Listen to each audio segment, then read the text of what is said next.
Mga SSS pensioners, alamin natin ang update dito sa second tranche 1,000 pesos pension increase bago magtapos itong 2024 dahil nasa huling araw na tayo ngayon ng December at bukas nga ay 2025 na. Pag-uusapan natin sa video na ito.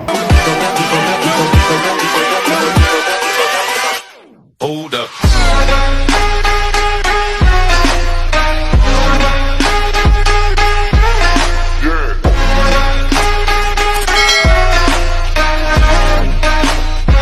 Hello mga ka-vlogs! Welcome dito sa aking YouTube channel. Magandang araw po sa lahat ng mga manonood. Saan po kayong dako sa mundo?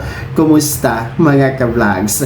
Dahil nga po, huling araw na tayo ngayon nitong taon 2024. Bukas kasi 2025 na. Eto, kumustahin natin ang lagay status dito sa second tranche 1,000 pesos pension increase. Mamaya-maya lang yan. Pero bago ang lahat, kung bago ka pa lang dito sa aking YouTube channel o di kaya hindi ka pa nakasubscribe, abay click mo muna ang ating subscribe button na nasa baba. Huwag niyong kalimutan na pindutin ang notification bell. Ilagay niyo po sa all para naman updated kayo sa lahat ng mga videos na aking i-upload. So eto na nga po, no? So sinabi ko na kanina, huling araw ngayon ng buwan ng Disyembre, taong 2024. Aba, napakadali, napakabilis ng panahon ng araw mga ka-vlogs. At syempre, bago tayo dadako sa unang araw bukas nitong 2025, ay kumustahin natin ang lagay dito sa second tranche 1,000 pesos pension increase. Kung ito nga po ba ay meron ng klaro na direksyon, klaro na ba na ito ay maibibigay sa susunod na taon 2025. At syempre alamin natin ang stand ng ating bagong SSS President na si Mr. Joseph Declaro hinggil nga po sa usapin na second tranche 1,000 piso na pension increase. So as of today, December 31, 2024 ay kasalukuyan pong wala pa pong pagbabago, kasalukuyan pong wala pa pong paggalaw sa status dito sa second tranche 1,000 pesos pension increase. Ibig sabihin, hindi pa po ito nagkakaroon ng linaw, no? Hindi pa po ito nagkakaroon ng malinaw na status kung ito nga po ba ay ibibigay na, ibibigay pa ba, maibibigay pa ba, no? At kailan naman, no? Dahil nga po, no, naiintindihan naman din po natin, no, dahil sa ngayon ay bago pa lamang po ang ating SSS President na si Mr. Joseph Declaro na siyang umupo, no, sa pagiging bagong presidente ng SSS noon pang December 6 at nanumpa noong December 10, no? Nitong buwan lang yan mga ka-vlogs. Siya po kasi ang humalili sa nagbitiw o nag-resign na presidente ng SSS na si Mr.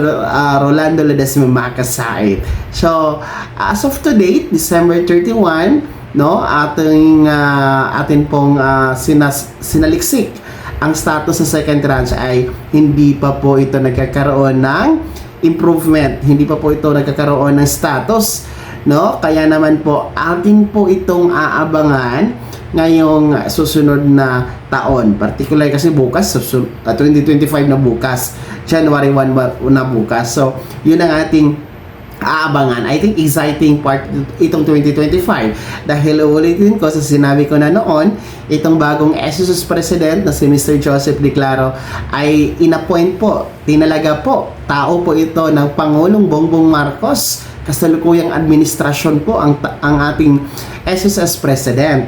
So I think, no, matutulungan po ng Marcos administration itong si Mr. Joseph Declaro kung hihilingin man ito ang tulong ng national government para maibigay ang second tranche 1,000 pesos pension increase para sa ating mga pensionado, no? Dahil hindi siya mahirap humingi ng tulong kung kaalyado mo, no? Unlike before na si Mr. Rolando Ledesma Makasait ang ating presidente, abay, I think hindi naman po niya nakausap siguro si Pangulong Marcos taliwas sa kanyang sinasabi during the stakeholders forum na kanyang kakausapin ang Pangulong Marcos at ipapakita ang numero kung kakayanin ba ni SSS ang pagbibigay ng 1,000 piso na pension increase. So, dito sa bagong presidente ng SSS sa ngayon, na si Mr. Declaro ay, I think malaki ang laban, malaki ang advantage dahil nga po, current administration ang nagluklok sa kanya, nag-appoint sa kanya. So, siguro, yun din po ang panawagan natin kay Mr. Joseph Declaro na habang maaga, habang papasok tayo, no, early as January 1st,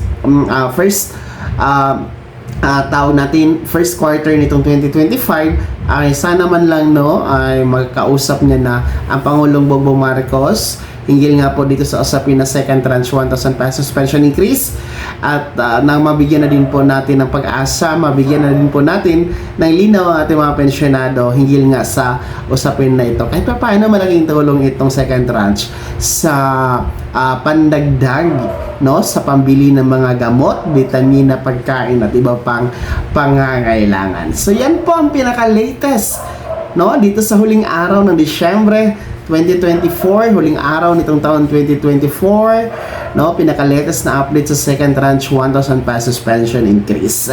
Happy New Year po mga ka-vlogs. Eto ha, mga SSS pensioners, ano po ang inyong komento, ano ang inyong reaksyon sa balitang ito? I-komento nyo na sa comment section na nasa baba. Pakilakip ng inyong pangalan at kung taga saan kayo. Bago ako magtapos sa video na to, kung gusto niyo pong sumuporta sa aking YouTube channel, maaari niyo pong i-click ang ating super thanks button na nasa baba. Sa mga gusto maging miyembro, pwede po ha. I-click niyo po ang ating join button. Maraming perks dyan mga ka-vlogs. Be my member now.